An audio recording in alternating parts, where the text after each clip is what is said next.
Velamal Engineering College. Build the foundations of tomorrow. Admissions open. Apply now. Minnambalam நேயர்களுக்கு வணக்கம். நான் Vishal Oliver. இன்றைய நேர்காணலில் நம்மோடு இணைந்திருக்கிறார் உலக செய்தி பகுப்பாய்வாளர் திரு பாஸ்கர் செல்வராஜன். வணக்கம். வணக்கம். கடந்த காணொலியில நம்ம இந்த மேற்காசிய போர்ல நடக்கக்கூடிய டெவலப்மெண்ட்ஸ் இந்த மாதிரியான விஷயங்கள்லாம் நம்ம பேசியிருந்தோம். அதில் நீங்க சொல்லியிருந்தீங்க, இதற்கு மேல போரை ஆரம்பிக்கிறதுக்கு அமெரிக்காவும் விரும்பாது, தயாரா இல்லை அப்படின்னு சொல்லியிருந்தீங்க. பட் சமீபத்துல நடந்த சில தாக்குதல்கள், குறிப்பா ஈரான்ல அமெரிக்கா நடத்திய தாக்குதலும் சரி, அல்லது வளைகுடா நாடுகள்ல இருக்கக்கூடிய அமெரிக்க தளங்கள் மீது ஈரான் நடத்துற தாக்குதலும் சரி, இந்த விஷயங்களை நம்ம எப்படி புரிஞ்சுக்கிறது? எதனால இந்த திடீர் தாக்குதல் அப்படின்றது தொடங்கி இருக்கு? தற்பொழுதைய நிலை என்னவா இருக்கு? இப்போ தொடர்ந்து நம்ம இதை கவனிச்சுட்டு வந்தோம் அப்படின்னா, கடந்த காணொலியில இருந்து பேசினதுக்கு அப்புறம் இப்ப பாத்தீங்க அப்படின்னா ஒரு பெரிய மிரட்டல், அதுக்கப்புறம் ஈரான் அமெரிக்காவை அமெரிக்க நிலைகளை தாக்குறது, அமெரிக்கா ஈரானிய நிலைகளை தாக்குறது அப்படின்றது. அதுக்கப்புறம் பாத்தீங்கன்னா நாங்க அவங்களுடைய அந்த உள்கட்டமைப்புகளா இருக்கக்கூடிய எரிபொருள் உற்பத்தி, மின்சார உற்பத்தி போன்று, இன்னும் சொல்ல போனா அந்த நீர் தேக்கங்களை எல்லாத்தையும் நாங்க அடிச்சு ஒழிக்க போறோம், அவங்கள ஒண்ணு இல்லாதாக போறோம்னு கூட மிரட்டினார். ட்ரம்ப் மிரட்டினதை பார்த்தோம். அப்போ பாத்தீங்கன்னா மறுநாள் எங்களுக்கு கிட்டத்தட்ட நாங்க ஒரு இறுதி முடிவுக்கு வந்துட்டோம். அதாவது ஒரு மெமரண்ட் ஆஃப் அண்டர்ஸ்டாண்டிங்ல நாங்க கிட்டத்தட்ட ஒரு முடிவுக்கு வந்துட்டோம். அதனால நாங்க தாக்குதலை நிறுத்தி வச்சிருக்கேன்னு சொல்லி அறிவிச்சிருக்கிறார். இது பாத்தீங்கன்னா ரொம்ப முன்னுக்கு பின் முரணாவே இருந்துகிட்டு இருக்கு. ஒரு தொடர்ச்சியோ இல்ல ஒரு தெளிவான இப்படிதான் போகும் அப்படின்னு சிந்திக்கக்கூடிய அளவுக்கு ஒரு ஒரு ஒரு நிலையான தன்மை இல்லை. தொடர்ந்து ஏற்ற இறக்கங்களோட தான் இருக்கு. அப்ப இதை எப்படி புரிஞ்சுக்கிறது? இந்த மாதிரி ஒரு ஏற்ற இறக்கங்கள் நடக்கிறது அப்படின்றத நம்ம முதல்ல என்ன நடந்ததுன்னு சொல்லி பார்க்கலாம், அதை எப்படி புரிஞ்சுக்கிறது அப்படின்னு சொல்லி பார்க்கலாம். ரெண்டா பிரிச்சுக்கலாம். முதல்ல என்ன நடந்தது? அதாவது இஸ்ரேல் நீங்க பெய்ரூட்டை தாக்குனீங்க அப்படின்னா நாங்க ஈரான் இஸ்ரேலை தாக்கும் அப்படின்னு சொல்லி அறிவிச்சிருந்தாங்க. அதுக்கு முன்னாடி என்ன நடந்தது அப்படின்னா, கிட்டத்தட்ட அந்த பேச்சுவார்த்தை ஒரு முடிவு இறுதி கட்டத்தை எட்டிருக்கிறது அப்படின்ற மாதிரியான ஒரு செய்திகள் வந்தது. அந்த சூழ்நிலையில தான் அந்த இஸ்ரேலிய தாக்குதல் அப்படிங்கிறது அமெரிக்காவை மீறியும் இல்ல ஈரானை தூண்டும் விதமாகவும் ஒரு தாக்குதல் நடந்ததை பார்த்தோம். அதன் பிறகு என்ன நடந்தது அப்படின்னா, அமெரிக்க அதிபருக்கும் இஸ்ரேலிய அதிபருக்கும் இடையிலான அந்த கடுமையான வாக்குவாதம். அதன் பிறகுதான் அந்த அமெரிக்க ஈரானிய அந்த மோதலை பார்த்தோம். அப்ப முதல்ல நடந்த அந்த ஈரானிய இஸ்ரேலிய மோதல், அதன் பிறகு இப்ப அமெரிக்க ஈரானிய மோதல். அப்புறம் மோதலுக்கு அப்புறம் தான் இப்ப என்ன மோதல் நடந்துகிட்டு இருக்கும் பொழுதே என்ன சொன்னாங்க அப்படின்னா, நீங்க நாங்க இந்த இறுதி கட்டத்தை எட்டிட்டோம், அதாவது இந்த மெமரண்ட் ஆஃப் அண்டர்ஸ்டாண்டிங்ல நாங்க ஒரு இறுதி கட்டத்தை எட்டிட்டோம், அதனால நாங்க தாக்குதல் நிறுத்தி வைக்கிறோம் அப்படின்னு சொன்னாங்க. அதன் பிறகு இப்போ அந்த துணை அதிபராக இருக்கக்கூடிய வான்ஸ் என்ன சொல்லி பேசியிருக்காரு அப்படின்னா, நாங்க அதாவது இஸ்ரேல் நாங்க முழுசாலாம் கணக்குல எடுத்துக்க முடியாது, எங்களுடைய அமெரிக்க நலன்களுக்கு என்ன சரியா இருக்கிறதோ அதுதான் நாங்க செய்ய முடியும் அப்படின்னு சொல்லி ஒரு விளக்கம் கொடுத்திருந்தார். சமீபத்தில் ஒரு பேட்டி கொடுத்திருந்தார், ஒரு விளக்கம் கொடுத்திருந்தார். அதன் பிறகு நிறைய இப்போ அதாவது ஈரானிய அமெரிக்கா யார் முதல்ல வெளியிட்டாங்கன்னு தெரியல, அந்த தகவல்கள் அந்த ஒப்பந்தம் சார்ந்த தகவல்கள் என்ன பண்ணிருக்காங்கன்னா கசி வெட்டவர்னு இருந்துச்சு.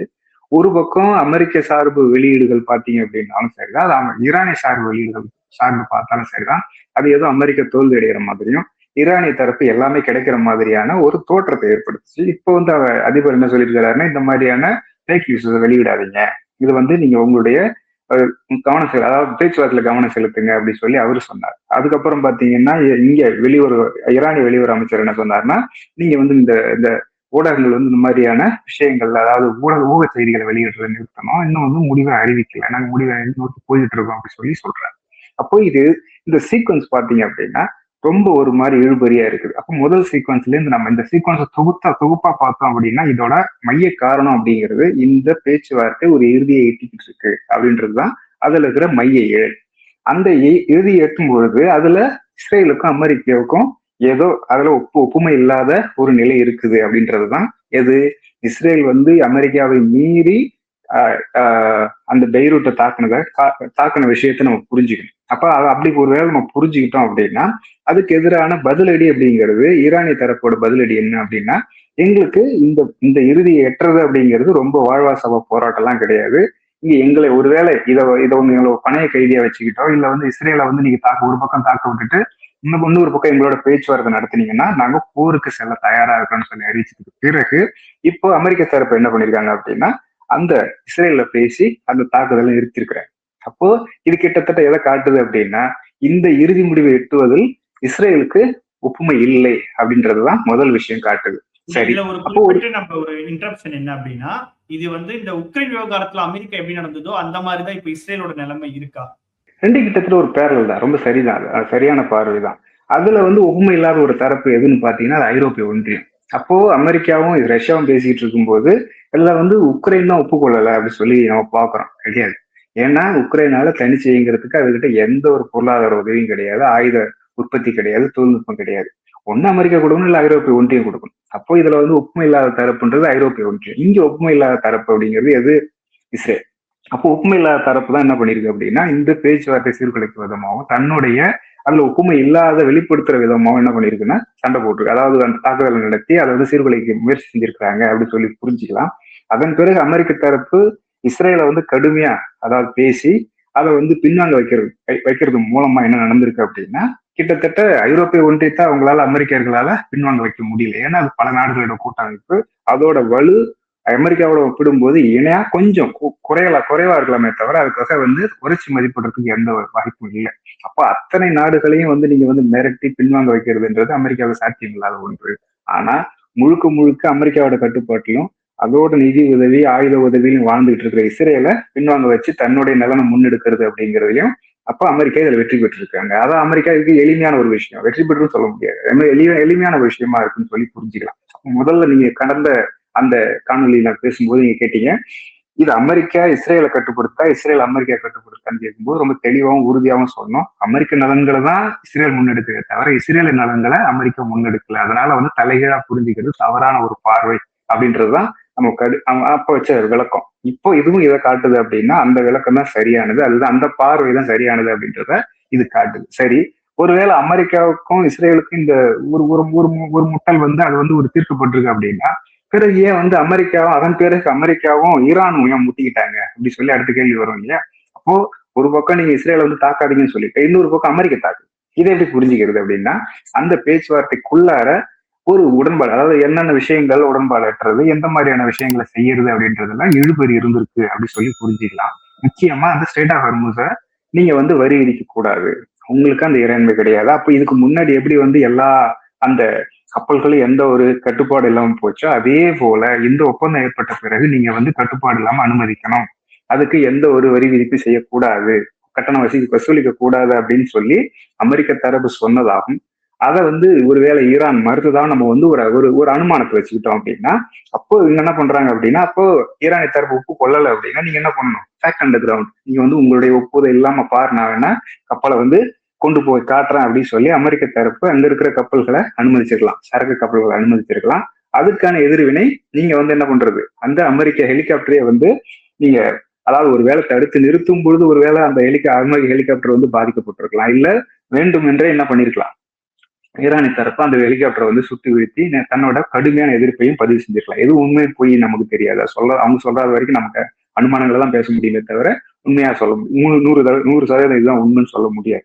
அப்போ இந்த அமெரிக்க ஈரானிய தரப்பு ரெண்டு பேருக்குமான அந்த தாக்குதல் அப்படிங்கறத எதை பத்தி புரிஞ்சுக்கலாம் அப்படின்னா இந்த ரெண்டு அதாவது அந்த சரத்துகள் அதாவது அந்த ஒப்பந்தத்துல ஒப்புமை ஏற்படாத பகுதிகளை அதாவது அதை வந்து நீங்க வந்து சண்டை போட்டு நம்ம தீர்த்துக்கலாம்னு சொல்லி அமெரிக்கா முயற்சி செஞ்சதாகவும் அதுக்கு ஈரான் கடுமையான பதிலடி கொடுத்ததாகவும் அதன் பிறகு அந்த பதிலடிக்கு மறு பதிலடியா அமெரிக்க தரப்பு கடுமையான தாக்குதலை கொடுத்து ஈரானை வந்து பயமுறுத்தக்கூடிய ஒரு வகையை செஞ்சதாகவும் நம்ம புரிஞ்சுக்கலாம்.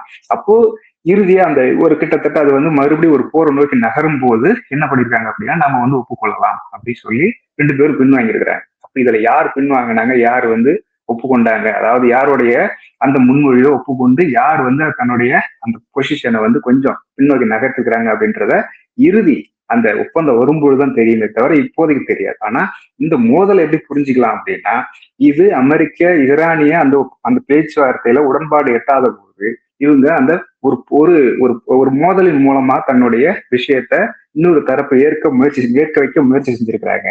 அது தோல்வியில தழுவியிருக்கு, இல்லை யாரோ ஒருத்தர் வந்து அந்த முயற்சியில பின்வாங்கி இருக்கிறாங்க அப்படின்னு சொல்லி நம்ம இந்த ரெண்டாவது விஷயத்த புரிஞ்சுக்கலாம். மூணாவது, இப்போ இந்த கிட்டத்தட்ட ஒரு பெரிய போர் வரப்போகுது அப்படின்னு சொல்லி எல்லாரும் எதிர்பார்த்த சமயத்துல அமெரிக்க அதிபர் என்ன சொல்லியிருக்காரு அப்படின்னா நாங்க இறுதி கட்டத்தை எட்டிட்டோம், அதான் மெமரண்டம் ஆஃப் அண்டர்ஸ்டாண்டிங் அந்த தொடர்பான அனைத்து விஷயங்கள்ல நாங்க வந்து ஒரு உடன்பாட்டை எட்டிட்டோம், அதனால நான் தாக்குதலை நிறுத்தி வைக்கிறேன் அப்படி சொல்லி இறுதி கட்டத்தில் அறிவிச்சிருக்காரு. முதல் நாள் இரவு சொல்லும் பொழுது சொன்ன மாதிரி தாக்குதல் நடத்தினாங்க. 2வது இரவு சொல்லும் பொழுது சொன்ன மாதிரி தாக்குதல் நடத்தல. அதன் பிறகு என்ன நடந்திருக்கு அப்படின்னா, இப்போ அந்த அதுல இருக்கிற உள்ள என்ன மாதிரியான விஷயங்கள் இருக்குது, அந்த ஒப்பந்தத்துல என்ன மாதிரியான விஷயங்கள் பேசப்பட்டது அப்படின்னு சொல்லி 2 தரப்புலையும் கசிய விட்டுருக்காங்க. அமெரிக்க தரப்புலையும் கசிய விட்டுருக்காங்க, ஈரானிய தரப்புலையும் கசிய விட்டுருக்காங்க. இப்ப இதை எப்படி புரிஞ்சுக்கிறது, எதனால அப்படி புரிஞ்சுக்கணும் அப்படின்னா, ஒண்ணு இந்த ஒப்பந்தத்துல இறுதி அந்த வரைவுல அமெரிக்காவுக்கு சாதகமா இல்லை அப்படின்ற மாதிரியான ஒரு கண்ணோட்டம் வெளிப்படும் வகையில தான் இந்த கசிவுகள் இருக்குது. அப்போ இது யார் வெளியிட்டிருக்க முடியும், யாருக்கு இந்த மாதிரியான ஒரு நலன் இருக்குது அப்படின்னாலும் அது இஸ்ரேலை தரப்பா இருக்கலாம், இல்ல அமெரிக்காவில் இருக்கக்கூடிய இந்த ஒப்பந்தத்தால பாதிக்கப்படக்கூடிய தரப்பு இப்படியான ஒரு கசிவை ஏற்படுத்துறது மூலமா ஒரு அரசியல் நெருக்கடியை, அதாவது அதிபர் ட்ரம்ப்புக்கு ஏற்படுத்த விதமா இதை செஞ்சிருக்கிறாங்க அப்படின்னு சொல்லி ஒரு முதல் விஷயமா புரிஞ்சுக்கலாம். ஒருவேளை இப்ப அப்படியே அவங்க அந்த மாதிரி கசியை விட்டாங்க அப்படின்னா, எதிர் தரப்பா இருக்கக்கூடிய ஈரானிய தரப்பு அதே மாதிரி என்ன பண்ணிருக்காங்க அப்படின்னா, எங்களுக்கு எல்லா நன்மையும் இருக்குது, அதாவது நாங்க கேட்டது எல்லாமே எங்களுக்கு கிடைச்சிருச்சு அப்படின்ற மாதிரியான அதுக்குள்ள அந்த நிறைய தகவல் இருக்குது. தகவல்கள் போறதுல அவசியம் இல்லைன்னு கருதுறேன். ஏன் அப்படின்னா, அது கிட்டத்தட்ட அவங்க என்னென்னலாம் இது வரைக்கும் சொல்லிட்டு இருந்தாங்களோ அதெல்லாம் நாங்க அடைஞ்சிட்டோம் அப்படின்ற வகையில தான் அது இருந்துச்சு. அதாவது ஹெர்முஸ் நீரிணையில தன்னுடைய இறையாண்மை நிலைநாட்டுவது, தன்னோட பணத்தை திரும்ப பெறுவது, அந்த அணு ஆயுதம் தொடர்பான அந்த விஷயங்கள்ல எங்களுக்கு நாங்க எந்த ஒரு அதை நிறுத்த மாட்டோம், எங்களுக்கான உரிமை உண்டு அப்படின்னு சொல்றது, எல்லா தரப்புலையும், அதாவது லெபனான் பாலஸ்தீன தரப்பு உள்ளிட்ட எல்லா பகுதிகளிலும் நாங்க போர் நிறுத்தத்தை அறிவிப்பது அப்படின்னு சொல்லி அவங்க என்னென்னலாம் சொன்னாங்களோ, வார் ரெப்பரேஷன், அதாவது நீங்களை தாக்குனதுக்கு பதிலா அதுக்கு இழப்பீடு அப்படின்னு சொல்லி எல்லாமே எங்களுக்கு கிடைச்சிருக்குன்ற மாதிரியான ஒரு தகவலை கசிய விட்டாங்க. இது எதை காட்டுது, இதை எப்படி புரிஞ்சுக்கிறது? அப்ப அமெரிக்காவில் ஒருத்தர் சீர்குலை வைக்கிறதுக்காக அப்படி ஒரு வேலை செஞ்சாங்க அப்படின்னா, ஈரானிய தரப்பு எதுக்கு இருக்காக இப்படி ஒரு எதிர்முனையில இவங்க ஒரு லீக்க வெளியிடணும், ஒரு கசியை விட்டு அதுக்கப்புறம் ஒரு மறு அரசியல் பண்ணணும் அப்படின்னு சொல்லி புரிஞ்சுக்கணும் அப்படின்னா, இது பர்செப்ஷன் வார். உண்மையான வார்ல நீங்க வெற்றி பெற்றாலும், உதாரணத்துக்கு சொல்லணும் அப்படின்னா, இந்திய பாகிஸ்தான் போரை பார்த்தோம். இந்திய பாகிஸ்தான் போர்ல பாகிஸ்தான் நம்ம இந்தியாவை நாங்க தோற்கடிச்சிட்டோம், நாங்க பல விமானங்களை சுட்டு வீழ்த்திட்டோம் அப்படின்னு சொல்லி அவங்க வெற்றி பெற்றதா அறிவிச்சாங்க. இந்திய தரப்பு என்ன சொல்லிச்சுன்னா, எங்கள்கிட்ட எந்த இழப்பும் இல்லை, பாகிஸ்தான் தரப்புல இருந்து நாங்க நிறைய விமானங்களை சுட்டு வீழ்த்தணும், அவங்களுடைய நிலைகளை தாக்கி நாங்க பின்வாங்க வச்சோம்னு சொல்லி இந்திய தரப்பு சொன்னாங்க. இதுல யார் வெற்றி பெற்றாங்க, யார் தோல்வி அடைஞ்சாங்கன்னு தெளிவா யாராலையும் சொல்ல முடியும். அப்போ 2 பேருமே என்ன பண்றாங்கன்னா, ஒரு பெர்செப்ஷன் வார். நீ உண்மையான வார்ல தோக்குறீங்களா ஜெயிக்கிறீங்களான்றதை தாண்டி அந்த மக்கள் மனங்களை நீங்க வெற்றி வெல்வது அப்படின்ற விஷயத்தையும், தன்னோட அரசியல் தோல்வியை இல்லாமலாக்குவது, அதை ஒரு வகையில இல்ல அதை பூசி முழுகிறது அப்படிதான் புரிஞ்சுக்கணும். ஏன்னா ஒரு போர் அப்படின்னா யாரோ ஒருத்தர் வெற்றி பெற்றிருக்காங்க, ஒருத்தர் தோல்வி அடைஞ்சிருக்காங்கன்னு இருக்க முடியும். நடுவுல ஒரு கோடு இருக்க முடியாது. ஒருத்தர் வெற்றியாவும் இருக்கலாம், தோல்வியாவும் இருக்கலாம்ன்ற மாதிரியான ஒரு கண்ணோட்டம். இதுதான் இந்த போஸ்ட் ட்ரூத் எரா அப்படின்னு சொல்றாங்க. இப்போ அந்த மாதிரியான ஒரு எராவில் தான் வாழ்ந்துகிட்டு இருக்கிறோம். இன்னைக்கு ஏற்பட்ட அந்த அரசு, நம்ம தமிழ்நாட்டில் ஏற்பட்டிருக்க அரசியல் மாற்றமாகட்டும், உலகத்துல நிறைய இடங்கள் அந்த மாதிரியான மாற்றங்கள் நடந்துகிட்டு இருக்கு. அது எந்த அடிப்படையில் நடந்துகிட்டு இருக்கு அப்படின்னா, உண்மையா பொய்யா, தோல்வியா வெற்றியா அப்படின்ற எந்த ஒரு தெளிவு இல்லாத வகையில மக்களை குழப்புறது, மக்கள் மனங்களை குழப்பி அதையே ஒரு அரசியலை முன்னெடுக்கிறது. அதுதான் நம்ம இன்ஃபர்மேஷன் வார்ஃபேர் அப்படின்னு சொல்லி சொல்றாங்க. அப்போ அப்படியான ஒரு இடத்துல இருக்கும் பொழுது உண்மையான வார் அப்படி அமெரிக்க ஈரானிய போர்ல யார் வெற்றி பெற்றாங்க அப்படின்றது ரொம்ப தெளிவா இருக்கு. ஆனா அமெரிக்க தரப்புக்கு இப்போ ஒருவேளை நாங்க தோல்வி அடைஞ்சிட்டோம், அவங்க சொன்னதெல்லாம் நாங்க ஏத்துக்கிட்டோம் அப்படின்னா அங்க அது அரசியல் பின்னடைவுகளை ஏற்படுத்தும். அந்த அரசியல் பின்னடைவு எப்படி நீங்க சமாளிக்க போறீங்க அப்படின்னா, நாங்க போருக்கு போனோம், நாங்க போருக்கு போய் அவங்கள அணு ஆயுதம் தயாரிக்காத வகையில அவங்கள பின்வாங்க வச்சுட்டோம் அப்படின்னு ஒரு வெற்றி செய்தியை அவங்க பரப்பணும். யாரு? அமெரிக்க தரப்பு பரப்பி அதன் மூலமா அமெரிக்க மக்கள் மனதுல இவங்க தோல்வி அடைஞ்ச மாதிரியான ஒரு தோற்றம் இல்லாமல், தோல்வி அடைஞ்ச மாதிரி இல்லாம வெற்றியாளி, அதாவது ஈயம் பூசின மாதிரி இருக்கணும், ஈயம் பூசாத மாதிரி இருக்கணும். சரி, நம்ம ஒரு மொழியில சொல்லணும் அப்படின்னா அந்த மாதிரியான ஒரு பர்செப்ஷனை கிரியேட் பண்ண அமெரிக்கர்கள் முயற்சி செய்யறதா கூட இன்னொரு கோணத்துல புரிஞ்சுக்கலாம். அதாவது முதல் கோணம் அப்படிங்கிறது ஒப்புமை இல்லாம அதை வெளியிட்டு அவங்களுக்கு ஒரு அரசியல் நெருக்கடி கொடுக்கறது அப்படின்ற ஒரு கோணம். 2வது கோணம் அப்படிங்கிறது என்னன்னா, இந்த மாதிரியான இந்த ஈயம் பூசின மாதிரியும் பூசாத மாதிரி மக்கள் மனங்கள்ல ஒரு வகையான பொய்யும் உண்மையும் கலந்து அந்த செய்திகளை பரப்புறது மூலமா அவங்களுக்கு அரசியல் பின்னடைவுகள்ல இருந்து தன்னை காத்துக் கொள்வதற்கு அவங்க பயன்படுத்துறாங்க அப்படி சொல்லி புரிஞ்சுக்கிட்டோம் அப்படின்னா, அப்ப ஈரானிய தரப்பு என்ன பண்றது? ஒருவேளை அமெரிக்க தரப்பு நீங்க அவங்க அந்த மாதிரியான ஒரு விஷயத்தை செய்ய விட்டுட்டீங்க அப்படின்னா உங்களுடைய மக்கள் என்ன செய்வாங்க? ஈரானிய மக்கள் என்ன பண்ணுவாங்கன்னா, நம்ம உளவு இழப்பு சந்திச்சு அமெரிக்காவோட தோல்வி அடைஞ்சிட்டோம் அப்படின்ற மாதிரியான ஒரு மனம். நீங்க உண்மையிலே வெற்றி பெற்றாலும் தோல்வி அது வெற்றி பெற்ற தரப்ப தோல்வி அடைஞ்சவங்க மாதிரி ஒரு ஒரு உணர்வை கொடுத்துட்டீங்க அப்படின்னா இவங்களுடைய அரசியல் பெரிய பிரச்சனை. ஏன்னா இன்னைக்கு இருக்கிற அரசியல், ஈரானிய தரப்புல இருக்கக்கூடிய அரசியல் அந்த ஆதரவு அப்படிங்கிறது நம்ம இந்த கடும் கோட்பாட்டாளர்கள் அப்படின்னு சொல்லப்படக்கூடியவர்களுக்கு தான் பெரும்பாலும் இந்த போர்ல ஆதரவு தெரிவிக்கிறாங்க. அந்த மாடரேட் இல்ல வந்து கொஞ்சம் மாறினவங்க இல்ல இளம் தலைமுறைகள் பாத்தீங்க அப்படின்னா இந்த போருக்கு எதிரான மனநிலை இல்ல இந்த அரசுக்கு எதிரான மனநிலை இருக்கிறாங்க. அப்போ இது கிட்டத்தட்ட பாத்தீங்கன்னா பாதி இவங்களுடைய பாதி தரப்பு வந்து போர் ஆதரவு மனநிலை, பாதி தரப்பு வந்து போர் எதிர்ப்பு மனநிலை அல்லது அமெரிக்க ஆதரவு மனநிலை இல்ல மேற்குலகம் ஆதரவு மனநிலையில் இருக்கிறாங்கன்னு சொல்லி புரிஞ்சுக்கிட்டோம் அப்படின்னா இவங்களுக்கு அந்த அரசியல் நெருக்கடின்றது என்னன்னா அந்த கடும் கோட்பாட்டாளர்கள்ட்ட நீங்க வந்து வெற்றி அடைஞ்சிட்டோம், நம்மளுடைய போர்ல நம்ம இவ்வளவு தியாகங்களை செஞ்சு நமக்கு நம்மளுடைய உரிமையை நிலைநாட்டிட்டோம் அப்படின்னு நீங்க அழுத்தமா பதிவு செய்யணும், அவங்க மனசை வெல்லணும். அப்படி வெல்லல அப்படின்னா உங்களுக்கு அரசியல் ஆதரவு இல்லாம போயிடும். அப்ப ரெண்டு பேருக்குமே இது அரசியல் பிரச்சனை வரும். இது ரெண்டும் தானே. அதாவது ஒரு நாணயம்னா ரெண்டு பக்கம் இருக்கணும் இல்லையா? ஒரு பக்கம் இருந்தா அது நாணயமா இருக்க முடியாது இல்லையா? எல்லாத்துலயும் ரெண்டு பக்கம் இருக்கும் இல்லாத அப்படி ஒருவேளை இல்லை அப்படின்னு நமக்கு பார்க்க தெரியலன்னு அர்த்தமே தவிர எதுலையுமே நேர்மறை எதிர்மறைன்ற ரெண்டு பக்கம் கண்டிப்பா இருக்கு. எந்த விஷயத்தை எடுத்துட்டாலும் சரி, அது மனுஷனா இருந்தாலும் சரிதான், பொருளா இருந்தாலும் சரிதான், அது ஆயுதமா இருந்தாலும் சரிதான், எல்லாத்துக்கும் ரெண்டு பக்கங்கள் உண்டு. அப்ப இதுக்கு ரெண்டு பக்கங்கள் உண்டு. அந்த ரெண்டு பக்கத்தோட விளைவுதான் இவங்க என்ன பண்றாங்க அப்படின்னா ஒருத்தர் மாற்றி ஒருத்தர் இந்த மாதிரியான தகவல்களை கசிய விடுறது மூலமா இந்த இன்ஃபர்மேஷன் வார்ஃபேர்ல யார் வெற்றி பெறுவது, அந்த அரசியல் ரீதியா மக்கள் மனங்கள்ல தான் வெற்றி பெற்றதா பதிவு செஞ்சு தன்னுடைய அரசியல் இழப்பை குறைக்கிறது இல்ல அரசியல் பலனை கூட்டுறது அப்படின்ற விஷயத்துலதான் இங்க ரெண்டு தரப்பு ஈடுபட்டு இருக்காங்க. அது ஒரு கட்டத்துக்கு மேல என்ன நடக்குதுன்னா ரெண்டு பேருக்கும் ஒரு அரசியல் நெருக்கடி, அதாவது இந்த இறுதி முடிவை நோக்கி நகர்றதுக்கே ஒரு முட்டுக்கட்டையா மாறுது. அப்போ மாறும் பொழுது என்ன பண்றாரு அப்படின்னா அமெரிக்க அதிபரா இருக்கக்கூடிய ட்ரம்ப் என்ன பண்றாரு அப்படின்னா நீங்க வந்து ஃபேக் நியூஸ் சொல்றீங்கன்னு சொல்லி அமெரிக்கா வர சொல்றாரு. அதாவது ஈரான் வந்து வெளியிடுது அப்படின்னு சொல்லி அதை பாத்தீங்கன்னா அந்த ட்வீட்டை நீங்க போய் படிச்சீங்க அப்படின்னா ஈரானை நோக்கி சொல்ற மாதிரி இருக்கும், ஆனா ஈரானை சொல்ற மாதிரி இருக்காது. அது பாத்தீங்கன்னா வேற ஒரு தரப்பையும் சேர்த்து சொல்ற மாதிரியான ஒரு துணி அதுல இருக்கும், அதுல கடுமையான வார்த்தைகள் இருக்காது. அப்போ அவர் என்ன சொல்றாருன்னா ரெண்டு பேருக்கு சேர்த்து, அதாவது தன் பக்கம் இருக்கக்கூடியவங்க இந்த மாதிரியான பொய்யான செய்திகளை வெளியிட்டு தனக்கு அரசியல் அழுத்தத்தை கொடுக்குறவங்களுக்கும் ஒரு செய்தி சொல்றாரு, அதே மாதிரி ஈரானை தரப்புக்கு சேர்த்து ஒரு செய்தி சொல்றாரு, இதை நீங்க செய்யாதீங்க, கெட் யுவர் ஆக்ட் டுகெதர் அப்படிங்கிறார். என்னன்னா இந்த மாதிரி நீங்க வந்து வேலையை கவனிங்க, இந்த மாதிரியான பொய் செய்திகள்ல ஈடுபட்டு இது சீர்குலைக்காதீங்க அப்படின்றதான் அதுக்குள்ள இருக்கிற விஷயம். அதே மாதிரி அதை சொன்ன உடனே இந்த பக்கம் இருக்கக்கூடிய ஈரானி தரப்பு என்ன சொல்லுது அப்படின்னா அந்த வெளியுறவு அமைச்சர் நாங்க வந்து இறுதி முடிவை நோக்கி நகர்ந்துகிட்டு இருக்கிறோம், நீங்க வந்து அந்த ஊடகங்கள் இந்த மாதிரியான தவறான தகவல்களை பரப்புறதை நிறுத்தணும், நாங்க வந்து சக்க சமயத்துல உண்மையான செய்திகளை உங்களுக்கு தெரியப்படுத்துவோம், சரியான முறையில தெரியப்படுத்துவோம்னு சொல்லி அந்த பிரச்சனையை முடிவுக்கு கொண்டு வராங்க.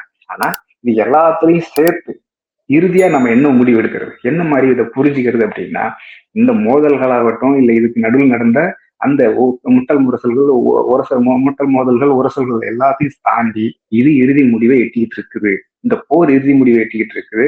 அவங்களுக்கு இடையிலான அந்த ஒப்பந்தமும் அப்படின்னு பாத்தீங்க அப்படின்னா கிட்டத்தட்ட ரெண்டு பேரும் ஒரு ஒப்பந்தத்தோட இறுதி கட்டத்துக்கு வந்துட்டாங்க. வந்ததுக்கு பிறகு அதை இறுதி முடிவை செயல்படுத்துறதுல இருக்கிற பிரச்சனையா தான் நம்ம பார்த்துக்கணும்.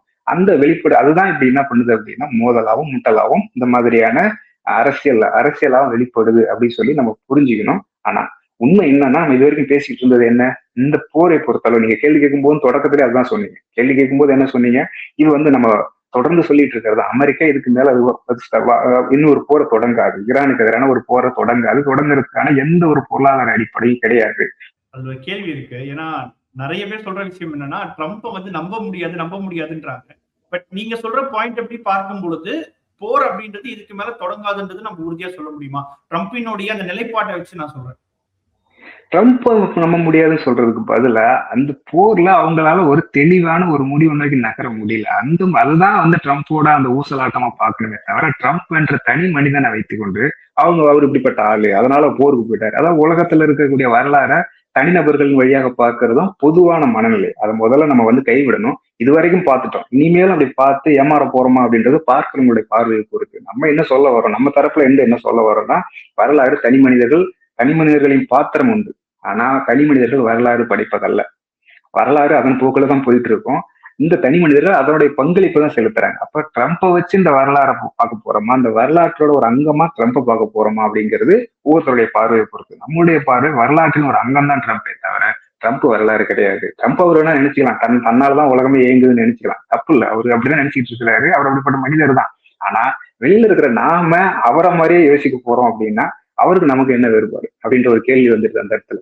அப்போ நாம வரலாறதான் பார்க்கணும். வரலாற்றுலதான் தனி மனிதர்கள் பங்களிக்கிறாங்க, அவங்களுடைய பாத்திரம் சில நேரங்கள்ல கூடுதலா இருக்கலாம் குறைவா இருக்கலாமே தவிர வரலாற்றை தனி மனிதர்கள் எழுதுவதில்லை.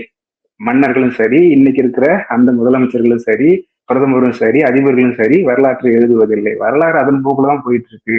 அது சமூக பொருளாதார அரசியல் தான் சார்ந்து அதனுடைய போக்குல போயிட்டு இருக்கு. அதுல வந்து மாற்றி அமைப்பினுடைய பங்குன்றது பெரும்பான்மை மக்களான நாம் எப்படி சிந்திக்கிறோம், எப்படி புரிஞ்சுக்கிறோம், எப்படி மாற்றி அமைக்கிறோம் அப்படின்றது நம்ம கையில தான் இருக்கு, நம்ம புரிதல்ல தான் இருக்கு. நம்ம புரிதலுக்கு மோசமா இருந்ததுன்னா நம்ம யாருக்கு போய் ஓட்டு போடுறோம், கண்ணு மூடிக்கிட்டு என் பேரன் சொன்னா பேட்டி சொன்னு சொல்லி ஓட்டு போடுறது உண்டு.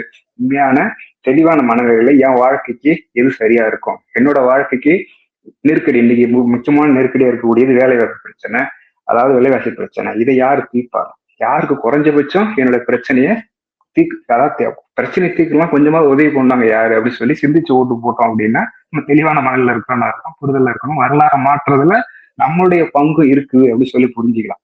ஒரு வேலை அப்படிலாம் சிந்திக்காம என் பேரன் சொன்னா பேத்தி சொன்னா அப்படின்னு சொல்றதுக்காகவோ இல்ல வந்து அவருக்கு மெழுகு சிலையை பார்த்து அழகா இருக்க அம்மா அவ்வளவு அம்சமா இருக்கிறாருன்னு சொல்லி ஓட்டு போறது அப்படிங்கிறதும் அது நம்ம கையில தான் இருக்குது.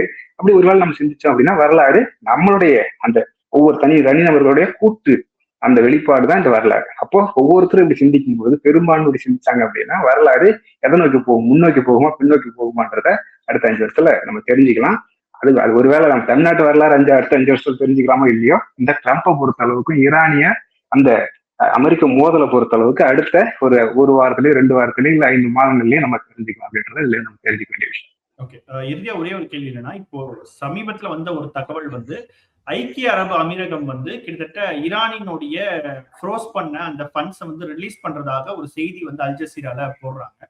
ஸோ யுஏஇ வந்து தன்னிச்சையா இந்த ஒரு முடிவு எடுக்கிறாங்களா, இல்லைன்னா அந்த அமெரிக்கா வந்து ஏதாவது சொல்லி அதன் மூலமா இந்த மாதிரியான நகர்வுகள் அவங்க செய்யறாங்களா? இது எப்படி நம்ம புரிஞ்சுக்கிறது? ஏன்னா யுஏஇயை பொறுத்த வரைக்கும் சமீபத்தில் ஒப்பெக்ல இருந்து அவங்க வெளியில வந்துட்டாங்கன்னு போது இந்த விவகாரத்துல அவங்க தனிச்சு செயல்படுறாங்களா? இந்த செய்தியை விட இன்னொரு செய்திகள் நிறைய செய்தி வந்துகிட்டு இருக்கு. 1-2 செய்திகள் நிறைய கசிய விடுறாங்க. இப்பதான் நிறைய விஷயங்கள்ல வந்து அதாவது அந்த மோதல் முடிஞ்சு போர் முடிகிற சமயத்துல யார் வந்து குழி தோண்டனா, யார் வந்து ஆதரவா இருந்தாங்க, யார் எதிராக இருந்தாங்கன்ற கேள்விகளுக்கான விடைகள்லாம் கொஞ்சம் கொஞ்சமா தெரிய வருது. ஏன்னா அந்த நேரத்துல நமக்கு தெரிய வரல. முதல் விஷயம், கத்தாரும் ஈரானும் ஒப்பு சேர்ந்துக்கிட்டு அந்த ராஸ்ஃபீல்டு சொல்லக்கூடிய அந்த எரிவாயு விஷயத்துல நான் நிறுத்திடுறேன், உற்பத்தியை நிறுத்திடுறேன், உலக அளவுல வந்து விலைவாசி உயர்வு ஏற்படும், அதனால வந்து அமெரிக்கர்கள் பின் வாங்கிடுவாங்க, அதனால நம்ம வந்து 2 பேரும் அந்த மாதிரி பேசி வச்சுக்கிட்டு அந்த உற்பத்தி நிறுத்தினதாகவும் அதையும் மீறி அமெரிக்கா தாக்குதல் நடத்தினதால அந்த கத்தாரிய அந்த எரிவாயு உற்பத்தி மேல ஈரான் தாக்குதல் நடத்தினாங்க அப்படின்னு சொல்லி ஒரு செய்தி வந்தது. 2வது, இப்ப சமீபத்துல ஈரானிய அந்த மோதலின் போது நீங்க கத்தாரில் இருக்கக்கூடிய கொஞ்சம் சில பில்லியன் டாலர்கள் வந்து ஈரானுக்கு மாற்றப்பட்டதாகவும் அதன் அடிப்படையில அந்த போர் முடிவுக்கு அந்த மோதல் முடிவுக்கு வந்ததாகவும் அடுத்த செய்தி வந்தது. 3வதா நீங்க சொல்றது என்ன அப்படின்னா, யுஏஇயும் இப்போ இது வந்து ப்ளூம்பெர்க் வெளியிட்ட ஒரு செய்தி, கிட்டத்தட்ட ஒரு உறுதிப்படுத்தப்பட்ட செய்தி அதன் அடிப்படையில பார்க்கும்போது. அப்ப யுஏஇயும் ஈரானும் நேரடியான தொடர்புல ஏற்படுத்திக்கிட்டு இதுவரைக்கும் இருந்த அந்த மோதல் போக்கு கைவிட்டு 2 பேரும் சமரசமாகிட்டு இருக்கிறாங்க அப்படின்ற அடுத்த செய்தி வந்துகிட்டு இருக்குது. அவங்க என்ன சொல்றாங்க, இப்போ சமீபத்தில் நடந்த தாக்குதல்ல பாத்தீங்கன்னா பஹ்ரைனும் குவைத்தும் தாக்கப்பட்டுச்சே தவிர யுஏஇ தாக்கப்படல, ஈரானால தாக்கப்படல. அதே மாதிரி ஜோர்டானை தாக்குனாங்க, யுஏஇ தாக்கல, கத்தாரை தாக்கல. அப்ப அதுல இருந்து அது அந்த முன்னாடி சொன்னதையும் பின்னாடி சொன்னதையும் வச்சு நம்ம தொகுப்பா பார்க்கும் பொழுது அவங்களுக்குள்ள ஒரு புரிதல் வந்துடுச்சு. ஏன்னா இந்த விஷயத்தை பொறுத்த அளவுக்கு யுஏஇயோடைய உதவி ஈரான், அதாவது அந்த வணிக உறவுகளுக்கு யுஏஇ தேவையா இருக்குது. அதே மாதிரி ஈரான் வழியின அந்த வணிகத்தை அவங்க இழக்கிறதுக்கு யுஏஇ தயாரா இல்லை, அந்த இழப்பையும் சந்திக்க அவங்க தயாரா இல்லைன்றதால 2 பேரும் கிட்டத்தட்ட ஒரு சமரச பூக்கு வந்துட்டாங்கன்னு சொல்லி புரிஞ்சுக்கலாம். அதன் பிறகு நடந்த எல்லா தாக்குதலும் யுஏஇ நோக்கி நகரல, அது வந்து பஹ்ரைன் குவைத்தை நோக்கி தான் போச்சுன்றது வகையில இந்த மாதிரியான புரிதல் வந்துட்டாங்கன்னு சொல்லி புரிஞ்சுக்கலாம். இதெல்லாம் உறுதிப்படுத்த முடியுமா, உண்மையா அப்படின்னு கேட்டீங்கன்னா யாரும் செய்ய முடியாது. நடந்த விஷயங்களை வந்து நம்ம வந்து அதை இன்டர்பிரேட் பண்ண முடியுமே தவிர நம்மளால வந்து இதுதான் உண்மை இதுதான் சரின்னு சொல்றதுக்கு எந்த அடிப்படையும் கிடையாது. பொறுத்து இருந்தோம் பார்ப்போம். நிச்சயமா தொடர்ந்து பேசுவோம். பல்வேறு கேள்விகளுக்கு மிக ஆழமாக பதில் தந்திருக்கிறேன். நன்றி. Bendamal Engineering College. Build the foundations of tomorrow. Admissions open. Apply now. மின்னம்பலம்.com தமிழின் முதல் மொபைல் பத்திரிகை.